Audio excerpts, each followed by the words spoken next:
सबके अंतःकरण बिगड़ रहे हैं। क्यों बिगड़ रहे हैं? क्योंकि हमारा मन रूपी जो दर्पण है वो इसी तरह से हम उसका श्रृंगार कर रहे हैं ना। ये श्रृंगार, उसी को तेल लगा रहे हैं दर्पण पे, उसी पे पाउडर लगा रहे हैं, सब चीज उसी पर लगाते चले जा रहे हैं। कैसे होगा वो ठीक? श्री गुरु चरण सरोज रज, निज मन मुकुर सुधारी। बरनउँ रघुवर बिमल यस, जो दायक फल चार। जन मन मंजु मुकुर मलहरनी, किए तिलक गुण गण वस करनी। श्री गुरु पद नख मणिगण ज्योति, सुमिरत दिव्य दृष्टि ही होती। जे गुरु चरण रेणु सिर धरहीं, ते जनु सकल विभव बस करहीं। वो तो हम करते नहीं।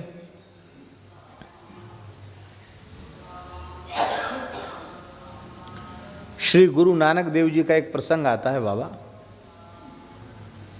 कि एक गांव में थे, उनके साथ मर्दाना उनका सेवक भी था। तो गांव के लोगों में बड़ी प्रसन्नता होती। नानक जी पैदल घूमते थे सत्संग का प्रचार करते हुए। तो गांव के तमाम लोग दर्शन करने, सत्संग करने श्री गुरु नानक देव जी के निकट आए। तो एक गांव का अमीर व्यक्ति था, वो श्री नानक देव गुरु जी के लिए हलवा लाया, हलवा। और एक उस गांव का बहुत गरीब आदमी था, बहुत गरीब किसान आदमी था। किसान भी ऐसा था बाबा, एक छोटा सा किसान था, बहुत छोटा खेत था, उसी में अपनी मेहनत मजदूरी से जैसे तैसे उसका गुजारा चलता था।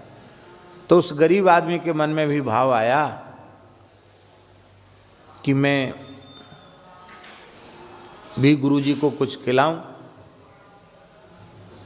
तो उसने मक्के की रोटी, पंजाब क्षेत्र में वही ज़्यादा प्रसिद्ध है, तो मक्के की मोटी रोटी उसने ली और थोड़ी सी चटनी, और मक्के की रोटी चटनी लेकर के वो गया। आँख में आंसू भर के कहा, गुरुजी गरीब की ये भिक्षा है। तो गुरुजी ने क्या किया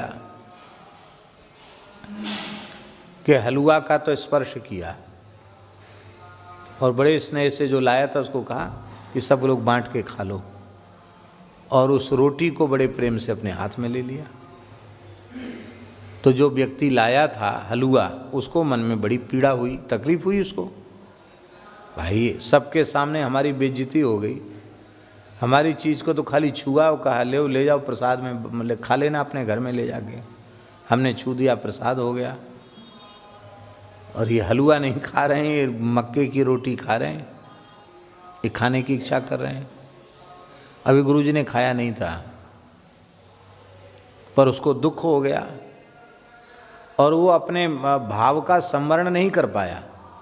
उसने कहा, गुरुजी मैं भी बहुत भाव और श्रद्धा से हलवा लेके आया हूँ, आपने मेरा हलवा क्यों स्वीकार नहीं किया? इसकी रोटी स्वीकार कर ली, हमको कोई विरोध नहीं कि इसकी रोटी आपने क्यों स्वीकार, आप रोटी भी स्वीकार कर लिया है तो हलवा भी स्वीकार कर लेते। आपने हलवा स्वीकार नहीं किया, रोटी स्वीकार कर ली, क्या बात है? क्या मैं इतना बुरा हूँ? मेरी कोई वस्तु आप जैसे संत के उपयोग के लायक ही नहीं?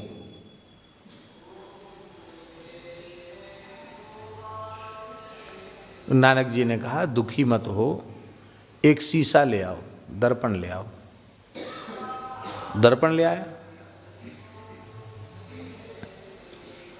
बोला दर्पण में देखो तुम्हारी छवि दिखाई पड़ रही है? बोला दिख रही है, साफ दिख रहा है।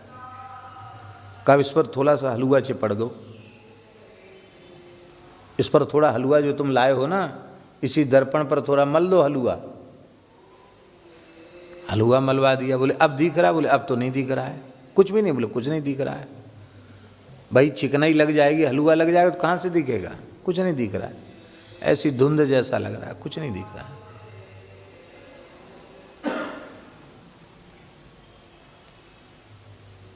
तो फिर वो मक्के की रोटी लाओ, मक्के की रोटी का टुकड़ा लाया और मक्के की रोटी के टुकड़े को ऐसे ऐसे उस पर रगड़ दिया।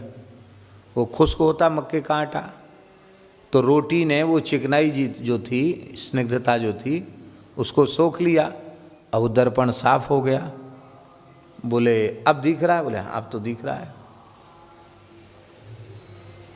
तो उन्होंने कहा रजोगुणी तमोगुणी जीवों का अन्न, ये खट्टे मीठे ये व्यंजन, हलवा, रबड़ी, मलाई के पुआ, ये सब लोग खिलाते तो हैं,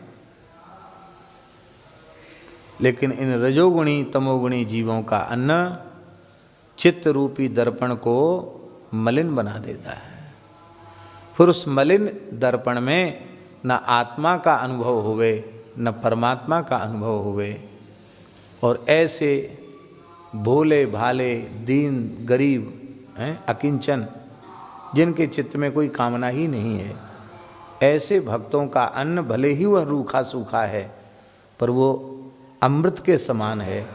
वह चित्तरूपी दर्पण की मलिनता को दूर करने वाला होता है। प्रतिदिन सत्संग एवं दर्शन के लिए श्री महाराज जी के ऑफिशियल चैनल को जरूर सब्सक्राइब करें।